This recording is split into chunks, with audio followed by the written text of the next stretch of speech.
اس کو بھی اسپیچ کروائی ہے لائیو. جب شہباز شریف صاحب کے ساتھ اس کو بلایا ہے تو ہم تو چاہتے ہیں, پیپلز پارٹی چاہتی ہے کہ اپوزیشن ساری کو آن بورڈ رکھا جائے, اور خان صاحب کو, اور بلکہ اس وقت سی سی آئی کی کونسل آف کامن انٹرسٹ کی پرائم منسٹر کو میٹنگ بلانی چاہیے, جس میں چاروں چیف منسٹر بھی ہونے چاہیے, کشمیر والوں کو بھی بلائیں, جی پی والوں کو بھی بلائیں, تمام اسٹیک ہولڈر کو بلا کر ایک لائے عمل, ایک نیشنل ایجنڈے کے طور پہ فلڈ میں, کیونکہ یہ تو بہت آسان ہے, لیکن ان کے اوپر ہے, ان سے پوچھیں نہیں جا کے ان کے اوپر کیا بالکل جو رات کو اپنے گھر سویا اور صبح اس کا گھر ختم تھا, جس کا کاروبار تھا اور صبح اس کا کاروبار تباہ ہے. اب دیکھیں ہم اگر صرف باتیں کرتے رہیں تو یہ ان کی یکسوئی نہیں ہے. میں سمجھتا ہوں پولیٹیکل کلاس کا کام ہے اس وقت ان کی یکسوئی, اور لوگوں کو نظر بھی آئے, اور پھر میڈیا کو ایکسپوز کرنا چاہیے کہ کون ہے جو نہیں یہ عوام کے لیے اکٹھا نہیں ہو رہا, پولیٹیکل اسٹیبلٹی کی طرف نہیں جا رہا. جو بھی ہے, جو بھی پارٹی ہے جو اس میں نفی کرتی ہے, پلیز اس کو ایکسپوز کریں. میڈیا کا رول بڑا عام ہے چند صاحب, اور کل عمران خان صاحب ایک اہم ٹیلی تھون بھی منعقد کرنے جا رہے ہیں, اور یہ انٹرنیشنل وہ کر رہے ہیں فنڈ ریزنگ, لیکن یہاں پر ان کے اوپر لائیو کوریج پر پابندی ہے. تو آپ نہیں سمجھتے ہیں کہ اس سلسلے میں بھی حکومت کو بڑے ظرف کا مظاہرہ کرتے ہوئے وہ پابندی ہٹانی چاہیے؟ دیکھیں جی, میں سمجھتا ہوں کسی پر پابندی نہیں لگنی چاہیے, کسی میڈیا ہو یا کوئی فرد ہو, جس پر بھی یہ پابندی لگانا آزادی رائے. میں تو آزادی رائے کے حق میں ہوں, ہم تو زبان بند کرنے والوں میں سے نہیں, ہم تو کہتے ہیں بول کے لب آزاد رہے, ہم تو اس کے پیروکار ہیں. تو یہ ایسی جو بھی کرتا ہے الٹیمیٹلی اس کو پچھتانا پڑتا ہے. ہر دور میں آپ نے دیکھا ہے جس نے بھی پابندیاں لگانے کی کوشش کی ہیں, لیکن میڈیا میں کیسی ڈویژن, وہ سیاست کی طرح, ورکروں کی طرح پولرائزیشن کا شکار میڈیا بھی ہو گیا ہے.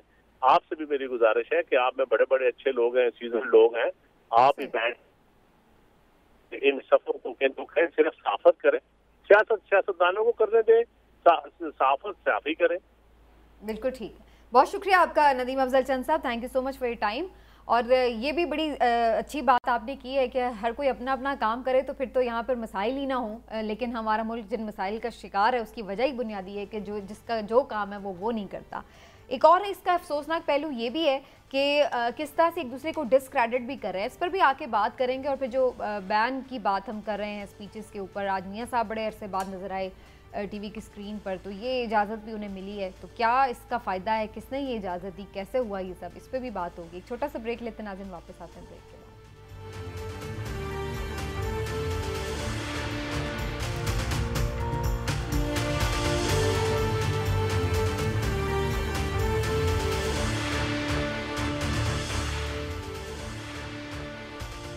ویلکم بیک ناظرین, اور سیلاب کی بات ہو رہی ہے, ایسے میں ہم یہ بھی دیکھ رہے ہیں کہ آئی ایم ایف کے پروگرام سے بھی امیدیں بندھی ہوئی ہیں, اور کوشش تھی کہ یہ پروگرام بحال ہو جائے تاکہ پاکستان کی یہ جو معیشت ہے وہ آگے بڑھ سکے, اس کا کچھ پہیہ چل سکے اور کچھ تھوڑا سا ریلیف مل سکے. لیکن کیا ایسا ہو جائے گا یا نہیں, اس پر بھی بات کرنی بڑی ضروری ہے. لیکن ایک چیز جو جانے سے پہلے میں بات کری تھی, میں اس پہ ضرور عمران صاحب آپ کا کمنٹ لینا چاہوں گی. عمران خان صاحب ہیں تو وہ اپنی مختلف تقاریر میں اور مختلف جگہوں پہ یہ اظہار کرتے نظر آتے ہیں کہ جی حکومت کو کوئی ٹرسٹ نہیں کر رہا, یہ تو چور لٹیرے ہیں, ان کو تو پیسے ہی نہیں کوئی دینے کے لیے تیار ہے, اور شک شبہات جو ہیں وہ آ جاتے ہیں. ادھر سے حکومتی صفوں سے جب یہ مسلسل ایک کیمپین چلائی جاتی ہے کہ یہ تو زکوٰۃ کے پیسے کھا گئے, یہ تو فنڈ ریزنگ کرتے ہیں اور پارٹی جلسوں پہ اڑا دیتے ہیں, تو اس طرح جب سب ایک دوسرے کو خود ہی ڈسکریڈٹ کریں گے تو پھر لوگ کیسے ٹرسٹ کر سکتے ہیں, کیسے ریلیف کا کام آگے بڑھے, لوگ کس طرح مدد کریں لوگوں کی؟ دیکھیں, پہلی بات تو یہ ہے کہ ہمارا المیہ کیا ہے. ہمارا المیہ یہ ہے کہ ہم دوسروں کو ڈسکریڈٹ کر کے, دوسروں کو متنازع بنا کے, دوسروں میں خامیاں نکال کے, ان کی گردن پہ کھڑے ہو کے اپنے لیے نیک نامی کمانا چاہتے ہیں. آپ رویے دیکھیں نا, اپنے ارد گرد سے شروع ہو جائیں اور اوپر حکومت تک دیکھ لیں. ہو یہ رہا. اب حکومت جو ہے وہ اس کی توجہ ساری اس پہ ہے کہ عمران خان جو ہیں ان کو بھی یہ ثابت کیا جائے کہ یہ تو چندے زکوٰۃ خرچ کر کے تو ان سے رقم اکٹھی کی اور خرچ کر دیا اور ادھر کر دی. اور عمران خان صاحب کہتے ہیں ان سے بڑا لٹیرا کوئی نہیں ہے, یہ پیسے کھا گئے, لوٹ لیں پہ آگے. بھائی خدا کا واسطہ ہے, آپ ضرور سیاست کریں, لیکن مجھے ابھی ندیم افضل چند صاحب نے بڑی اچھی بات کی کہ ہر چیز پہ سیاست اچھی نہیں ہوتی. کسی چیز پہ تو آپ کریں. یہ قوم کبھی آپ کو معاف نہیں کرے گی. یہ قوم دیکھیں IMF کی طرف سے جو ابھی آپ نے بات کر دی ہے کہ جی جب جتنا ہمارا قرضہ لیٹ ہو رہا ہے، جتنے ان کے فنڈنگ، المیہ تو یہ کہ ہم دیکھیں اس بات پہ کتنا خوش ہو رہے ہیں اور اس بات پہ کتنے ہیں کہ یہ IMF ہمیں پیسے دے دے. ہمیں تو اس بات پہ پریشان ہونا چاہیے کہ ہمیں کیوں بار بار IMF کے پاس جانا پڑ رہا ہے، لیکن ہم پھر اس میں بھی ایک دوسرے کے خلاف یہ باتیں، بڑی یہ چیزیں یقین کریں یہ ملک کے لیے تباہی ہے. یہ تو اللہ تعالیٰ کو اپنا فضل کرم کرے اور ہمارے سب لوگوں کو ہدایت دے کہ نیشنل انٹرسٹ، پوری دنیا میں آپ دیکھیں سب سے پہلے وہ نیشنل انٹرسٹ دیکھتے ہیں، اس کے بعد بات کی جاتی ہے، لیکن یہاں صرف ذاتی سیاست کو دیکھا جاتا ہے، حکومت اور اپوزیشن دونوں طرف سے، اور اس کے بعد نیشنل انٹرسٹ کی بات آتی ہے. ایسا ہی ہے. اور جیسے کہ نیشنل انٹرسٹ کے اوپر ہم دیکھ رہے تھے IMF کے حوالے سے بھی بڑی بات چیت ہو رہی ہے، اور اس پہ بھی ہم یہی دیکھ رہے ہیں کہ سیاسی رنگ بازی شروع ہو گئی ہے اور پتہ نہیں چل رہا ہے کہ کون کون غلط کہتا ہے. لیکن بہرحال کیا IMF کا یہ پروگرام بحال ہو جائے گا یا نہیں، اور اس سے آنے والے دنوں میں پاکستان کی معیشت پر کیا اثرات ہوں گے؟ اس وقت ہمارے ساتھ ڈاکٹر خاقان نجیب صاحب موجود ہیں اور ماہر معیشت ان سے جاننے کی کوشش کرتے ہیں. ڈاکٹر صاحب بہت شکریہ آپ کے وقت کا، تھینک یو سو مچ. اور سب سے پہلے تو یہی بتائیے، کیا اب ہم اس بات پہ یقین کر لیں کہ فائنلی یہ پروگرام بحال ہو جائے گا؟ پچھلے کئی ہفتوں سے ہم یہ سن رہے ہیں اب ہوگا لیکن ہوا نہیں. اب آپ کی کیا رائے ہے اس پر؟ بسم اللہ الرحمن الرحیم. Thank you for inviting me. دیکھیں، ایک تو ہمیں یہ سمجھنا ہے کہ IMF کا جو پروگرام ہے یہ فیبروری سے ڈیلے ہوتا آ رہا ہے. اس کا کیا مطلب ہے؟ اس کا مطلب ہے کہ جو 7واں ریویو کمپلیٹ ہونا تھا وہ بہت عرصے سے کمپلیٹ نہیں ہو پا رہا، اور اس ریویو کے کمپلیٹ نہ ہونے سے آپ نے یہ دیکھا کہ ہمارے جو زر مبادلہ کے ذخائر ہیں وہ پچھلے سال ستمبر اکتوبر میں $16 ارب کے قریب تھے، اور اب صرف $7.8 بلین رہ گئے. آپ نے دیکھا کہ ہماری فارن ایکسچینج مارکیٹس ڈسٹرب ہوئیں، ہماری انٹرنیشنل مارکیٹس، ہمارا یورو بانڈ ڈسٹرب ہوا. سو بہت سی ڈسلوکیشن. اب یہ ہے کہ جولائی میں we reached staff level agreement with them. اس کا مطلب ہے کہ IMF کا اسٹاف اور پاکستان کا جو اسٹاف ہے اس نے ایک ایگریمنٹ کر لیا ہے آن اے سیٹ آف پالیسیز جو کہلاتا ہے memorandum of economic and financial policies. اور وہ جو میمورینڈم ہے وہ انہوں نے بورڈ کو پٹ اپ کرنا ہے. اس سے پہلے کچھ پرائر کنڈیشنز، جیسے آپ نے دیکھا $10 پیٹرولیم لیوی میں تبدیلی ہوئی، الیکٹریسٹی میں $3.92 اضافہ ہوا، کچھ نئے ٹیکسز میں رد و بدل، وہ بھی ہم نے پورے کر دیے. اب انہوں نے یہ 29 یعنی کہ انشاءاللہ کل جب واشنگٹن صبح ہوگی اور ہماری شام ہوگی تو یہ ہمارا بورڈ میں پریزنٹ. مجھے کبھی امید ہے کہ جہاں پاکستان کھڑا ہوا ہے اور جتنے کیے ہیں پاکستان بورڈ اپروو ہو جائے گی. اگلے ہی ہفتے $1.17 ارب کی ڈسبرسمنٹ جو ہے پاکستان کو ہو جائے گی. اچھا ڈاکٹر صاحب، آپ کی آواز تھوڑی سی آ رہی ہے کٹ کے ہم تک. ہم کوشش کرتے ہیں کہ تھوڑی آڈیو بہتر ہو سکے. مین وائل میں ذرا ہلالی صاحب کا بھی کامنٹ لے لوں اور پھر میں دوبارہ آپ کی طرف آتی ہوں.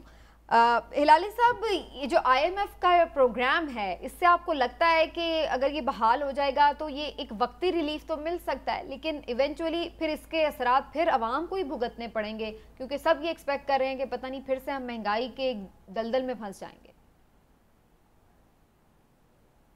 جی ہاں بالکل، اور آ رہا ہے یہ پروگرام امپلیمنٹ ہو جائے گا. سب چیزیں سب شرطیں پورے ہو گئے ہیں. ان کا جو ریپریزنٹیٹیو ہے، جو ایک لیڈی ہے، اس نے کہا ہے کہ ہاں یہ ہوگا، تو یہ تو ہو جائے گا. اور اب تو میرے خیال میں کافی ڈیلے ہو گیا ہے. ان کا جو پورا مقصد تھا، جو ہمارے پہ پریشر ڈالنا چاہتے تھے، انہوں نے ڈال دیا، اور جو کروانا چاہتے تھے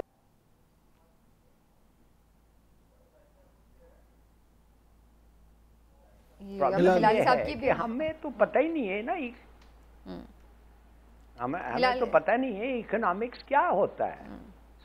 جی آپ کس کے سے بات کرنا چاہتے ہیں؟ جی ہلالی صاحب، وہ آپ کی آڈیو بیچ میں ڈراپ ہو رہی تھی تو ہم وہ چیک کر رہے تھے کہ آپ کی آواز ہمیں اور ہمیں آپ کی آواز آ رہی ہے یا نہیں. جی اب آپ کنٹینیو کیجئے. نہیں تو اب بات سیدھی سادی یہ ہے نا کہ اب ہمیں یہ پیسے ملیں گے. ایک بات میں بتا دوں کہ عمران یعقوب نے آج نے کہا تھا کہ 300 ٹماٹر، اور یہ ویسے مجھے کسی نے ابھی ٹویٹ کر کے کہا تھا کہ کدھر یہ شاپنگ کر رہے تھے، پیرس میں کر رہے تھے، بیکاز ان کے علاقے میں جو پنڈی کا علاقہ ہے 140 میں پیاز ملے اور 120 میں آلو ملے. تو آئی ایم ناٹ سیئنگ کہ اب لگتا یہ ہے کہ آپ کی ویسینٹی بڑی مہنگی ویسینٹی ہے یعقوب عمران یعقوب صاحب. ہلالی صاحب میں آپ کو next time you go to Pindi خوب لیں. ہلالی صاحب میں آپ کو لاہور کی مارکیٹ کی بات بتا رہا ہوں اور ایک مڈل کلاس اقبال ٹاؤن کے علاقے کی بات بتا رہا ہوں, کوئی ڈیفینس کی بھی نہیں بتا رہا. جی ڈاکٹر صاحب ہمارے ساتھ ہی موجود ہیں, میں دوبارہ ان کی طرف جاؤں گی. تو ڈاکٹر صاحب اب یہ آئی ایم ایف ڈیل جیسے ہلالی صاحب بھی کہہ رہے ہیں اور آپ بھی کہہ رہے ہیں کہ لگ رہا ہے کہ اب یہ امپلیمنٹ ہو جائے گا پروگرام, اس سے اب کیا ہماری اکانومی کو فائدہ ہونے جا رہا ہے اور کیا آپ سمجھ رہے ہیں اس کا امپیکٹ عام آدمی پر کیا ہوگا؟ سب سے پہلے تو جو پاکستان میں کریڈٹ لیکوڈیٹی کرنچ کریٹ ہوا ہے اور اس کی وجہ سے آپ کی جو سپلائی آف ڈالرز جو ہیں وہ کم ہے اور ڈیمانڈ آف ڈالرز زیادہ ہے, اس میں آپ کو یہ دیکھیں گے کہ سپلائی آف ڈالرز جو ہے وہ بڑھ جائے گی. 1.17 بلین ڈالرز تو صرف آپ کو آئی ایم ایف سے ملیں گے, پر اس کے ساتھ ساتھ آپ کی ملٹی لیٹرل فنڈنگ, آپ کی بائی لیٹرل فنڈنگ اور تیسری فنڈنگ جو ہے جو آپ کو فرینڈ سے مل رہی ہے, وہ تینوں کھل جائیں گے. تو آپ کے جو فورن ایکسچینج ریزروز ہیں جو کہ 7.8 بلین ڈالرز میں, آپ اس کو بلڈ کرنا شروع کریں گے. یہ یاد رکھیے کہ in the short term I M F ایک بریدر ہوتا ہے. بریدر سے میرا مطلب ہے آپ کو ایک سانس لینے کی اسپیس مل گئی ہے. اب آپ اس اسپیس کو کیسے یوٹیلائز کرتے ہیں یہ تو آپ پر ہے. اب آپ نے یہ جو 4 ارب ڈالر بھی کرنے ہیں, قطر سے کرنے ہیں, 20 countries kingdom of Saudi Arabia اور یو اے ای سے بھی کرنے ہیں, انہوں نے اس دفعہ آپ کو ڈپازٹ نہیں دیا. ایک بہت ہی اہم بات ہے. جب 2019 میں ہم نے پروگرام نیگوشیٹ کیا تھا اور تب میں ٹیبل پہ موجود تھا, تو ہمیں کافی بڑے ڈپازٹ, میرا خیال ہے 3 ارب ڈالر یو اے ای, 3 ارب dollar Kingdom of Saudi Arabia سے as deposits in State Bank of Pakistan ملے, جنہوں نے ہماری جو سر مبادلہ کی سچویشن تھی اس کو بہت بہتر کر دیا. اس دفعہ آپ کو انہوں نے کہا ہے کہ آپ ہمارے پاس انویسٹمنٹس لے کر آئیں.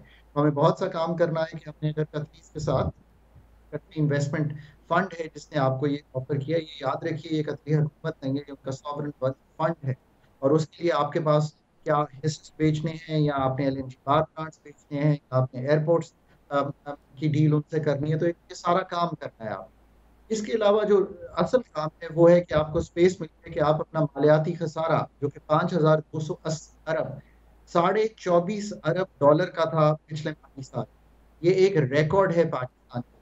اس کی وجہ سے انفلیشن بھی بڑھتی ہے, اس کی وجہ سے جو بیرونی خسارہ ہے جو کہ 17.4 بلین, بہت بڑے اماؤنٹس ہیں. ان پہ قابو پانے کے لیے جو آپ ایکسپینڈیچر ریفارمز کرنے ہیں, جو آپ نے اپنی اسٹیٹ کے انٹرپرائزز کے لاسز کو کم کرنا ہے, تو اب کہ آپ کو ایک بریدر ملا ہے 6 ماہ. اچھا ڈاکٹر صاحب, زیادہ نہیں سمجھ. اچھا ڈاکٹر صاحب, اور اس کو جب آپ ایڈ کریں, ڈاکٹر صاحب یہ بتائیے گا, جو کہ 25% کے قریب آپ کی انفلیشن چل رہی تھی, جو ہیڈ لائن انفلیشن ہے, اور 43% آپ کی فوڈ انفلیشن. اب آپ دیکھیے کہ اب جب آپ کی کاٹن کی فصل کو ڈسٹربنس ہوئی ہے, آپ کی ویٹ کی فصل کو ڈسٹربنس ہوئی ہے, اور آپ کی جو مائنر کراپس ہیں اس میں انین بھی ہے, ڈیٹس بھی ہیں, ٹمیٹو بھی ہے, ان تینوں میں آپ کی ڈسٹربنس ہوئی ہے, اور تو آپ کی جو پرائسز ہیں اس میں زیادہ بڑھنے کا خدشہ ہے. آپ نے سپلائی سائڈ کو بہت دیکھنا ہے کہ اس کو کیسے لے کے چلنا ہے. آپ کے پاس اتنے پیسے نہیں ہیں کہ آپ ڈالرز خرچ کر کے بہت زیادہ امپورٹ کر سکیں, بٹ آپ کو کرنا پڑے گا. حقان صاحب آپ یہ بتائیے گا پلیز کہ یہ جو سیلاب کی صورتحال سے ہماری اکانومی ہٹ ہوئی ہے, اس میں صورتحال جو خراب ہوئی ہے, تو ڈپازٹ آپ کہہ رہے ہیں کہ ویسے بھی نہیں ملے آپ کو, تو کیا اس سے بھی مزید اکانومی جو ہے اس پہ پریشر نہیں بڑھے گا, دباؤ نہیں بڑھے گا اس کے؟ جی آپ کا خدشہ جو ہے کافی حد تک درست ہے. اکانومی آلریڈی کانٹریکٹ کر رہی ہے. اس کا مطلب یہ ہے کہ ہماری جو شرح نمو ہے, جو ہماری گروتھ کی شرح ہے, وہ اس دفعہ ہمیں لگ رہا تھا کہ 3.5% کے قریب آ جائے گی, پر مجھے اب یوں لگ رہا ہے کہ جب ایگریکلچر گروتھ جو ہے وہ کہیں نیگیٹو میں نہ چلی جائے.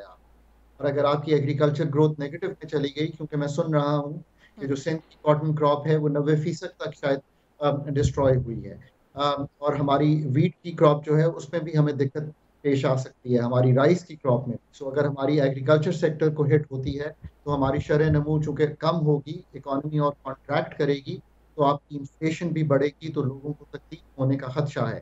سو ہمیں بہت سنبھل کے چلنا ہے, اور ڈپازٹس لینے پڑیں گے, ہمیں اسپیشل بوروئنگ کرنی پڑے گی, ہمیں زر مبادلہ کے ذخائر کو بڑی کیئرفلی یوز کرنا پڑے گا, اور ہمیں آئی ایم ایف کے پاس دوبارہ جانا پڑے گا کل کے بعد کہ ہم کچھ جس کو ہم ایڈجسٹرز کہتے ہیں. ایڈجسٹر کا مطلب یہ ہے کہ ہم ان سے کچھ ایسی سچویشن ڈسکس کریں کہ ہم اسپینڈ کر سکیں انکم سپورٹ میں اپنے بہن بھائیوں پر, ان ماؤں بہنوں پر, ان حضرات پر جو کہ اس وقت ہماری ہیلپ مانگ رہے ہیں.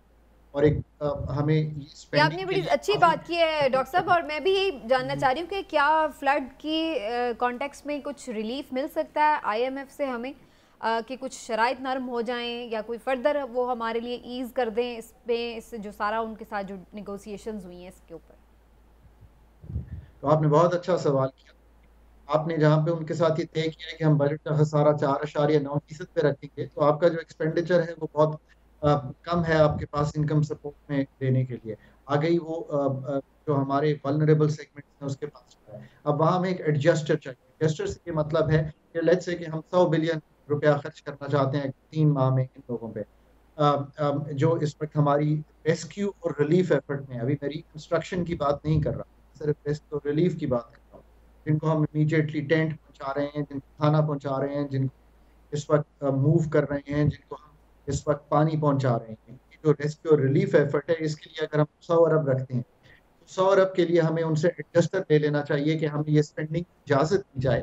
اور اس کا مطلب یہ ہے کہ اگر ہمارا مالیاتی خسارہ 4.9% کی بجائے بڑھ بھی جاتا ہے, یہ ایڈجسٹر ہمیں الاؤ کرے کہ ہم فنڈ کے پروگرام میں رہتے ہوئے ان کی شرائط پوری کرتے ہوئے یہ کام کر سکیں. اور یہ فوری طور پہ ہمیں کل ایسا ہو سکتا ہے کہ ہم ان سے یہ نیگوسیشنز کریں. بہت شکریہ آپ کا خاقان نجیب صاحب, thank you so much for your time, اور بڑی زبردست آپ کے ساتھ گفتگو کی. آئی ہوپ کہ یہ آئندہ ہم جب آپ سے بات کریں تو کچھ آڈیو سگنلز کا ایشو نہ ہو.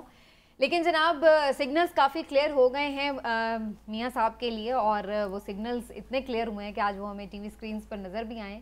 لیکن دوسری جانب ہم یہ بھی دیکھ رہے ہیں کہ توہین عدالت کے کیس کے اوپر کل میاں صاحب یعنی میاں شہباز شریف بھی اور میاں نواز شریف کے بھی کیس کی سماعت ہونے جاری ہے اسلام آباد ہائی کورٹ میں. چیف جسٹس ستر من اللہ اس کی سماعت کریں گے, اور یہ وہ معاملہ ہے کہ جس میں یہ عدالت کو گارنٹی دی گئی تھی کہ وہ علاج کے بعد واپس آئیں گے, نہیں آئے. تو یہ جو کیسز ہیں کتنے اسٹرانگ ہو سکتے ہیں ان کے اوپر بات کرنا بڑا ضروری. میں پہلے ہلالی صاحب کا کامنٹ لوں گی. ہلالی صاحب, میاں صاحب کی اسپیچ پر پابندی تو ہٹ گئی ہے, لیکن توہین عدالت کا جو معاملہ ہے اب اس کے اوپر کل ان کی جو ہے وہ ہیئرنگ ہونے جا رہی ہے. آپ سمجھتے ہیں کہ یہ بھی کیسز سے نکل جائیں گے وہ ایزیلی, یا پھر کچھ اس پہ پکڑ ہو سکتی ہے؟ دیکھیے یہ تو بے مثال ہے جو ان کے ساتھ اتنے آسانی سے جو انہوں نے چوری کر کے پکڑے بھی جا کے اور نکل بھی گئے.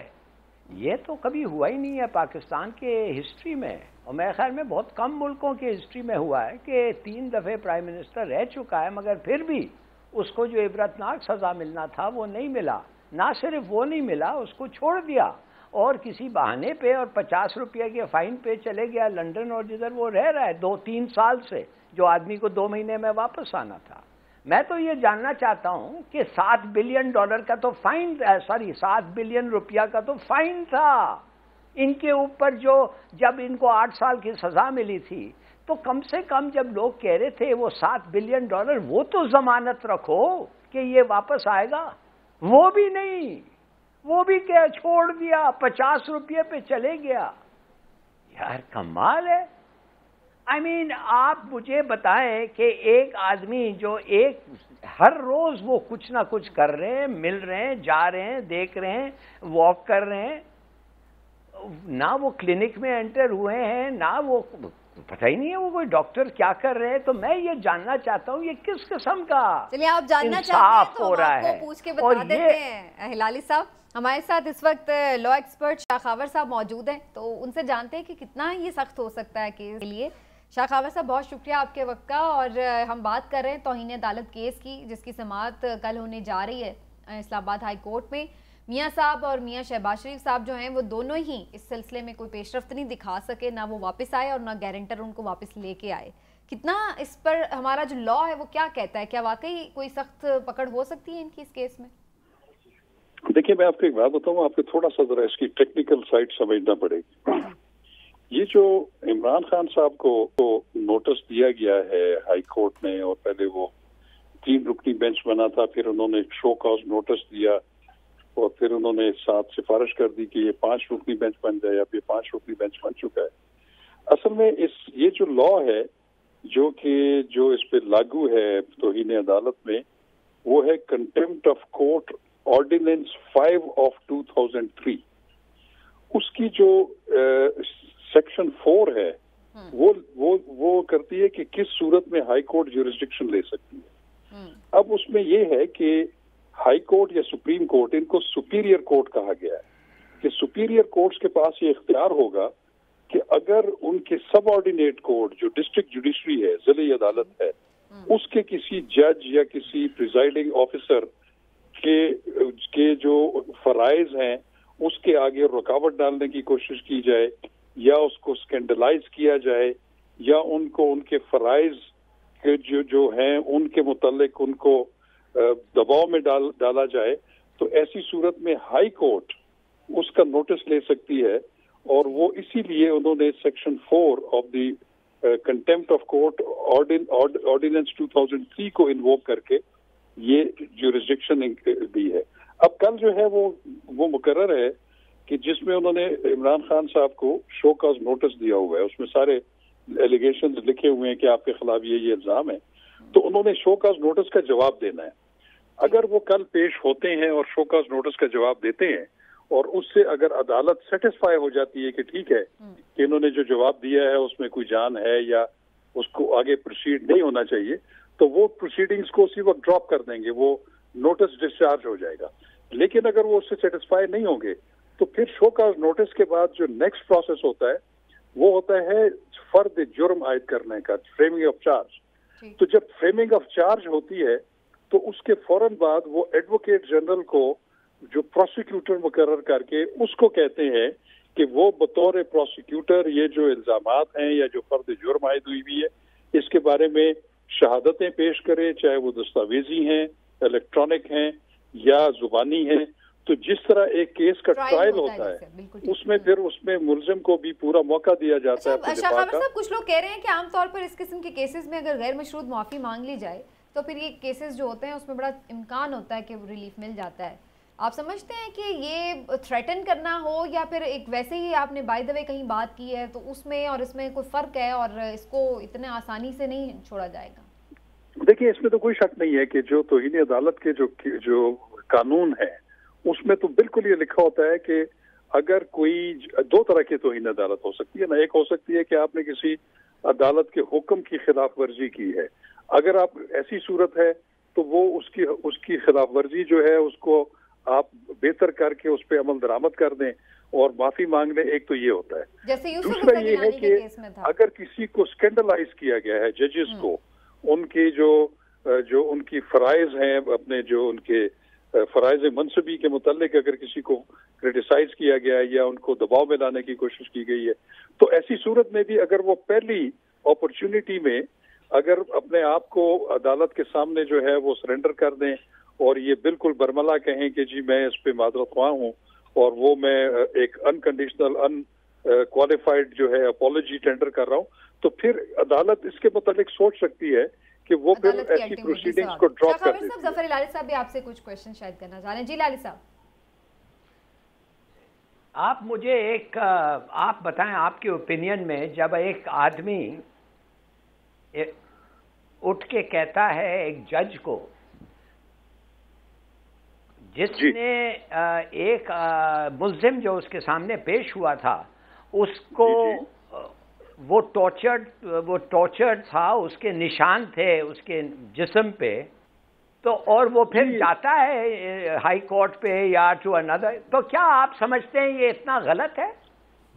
جی بات یہ ہے، دیکھیں بات سنیں کہ ججز کے کنڈکٹ کو یا ان کے فیصلوں کو آپ کسی حد تک کرٹیسائز کر سکتے ہیں، لیکن آپ جیسے فرما رہے ہیں کہ اگر یہی صورتحال ہے کہ اگر وہ جج صاحبہ نے اپنی ایک جو ریویژنل جورسڈکشن میں وہ انہوں نے اگر یہ کہا کہ جی ان کو 2 دن کا ریمانڈ دے دیا جائے، تو وہ ان کا وہ والا جو آرڈر تھا وہ اپیلیبل تھا، وہ ہائی کورٹ میں اس کے خلاف بھی اپیل ہو سکتی تھی. آپ نے دیکھا ہوگا کہ جب شہباز گل صاحب کو گرفتار کیا گیا تو پھر ان کا 2 دن کا ریمانڈ جسمانی لیا گیا. اس کے بعد پولیس نے 2 دن کا ریمانڈ ختم ہونے کے بعد مزید ریمانڈ کی جو ہے وہ درخواست کی، جو کہ میجسٹریٹ نے اس کو رد کر دیا. اس کے خلاف پولیس اور پروسیکیوشن جو ہے وہ کرمنل ریویژن فائل کر دی انہوں نے سیشن جج صاحب کے پاس، اور وہ سیشن جج صاحب جو تھے وہ ایڈیشنل سیشن جج ڈیوٹی،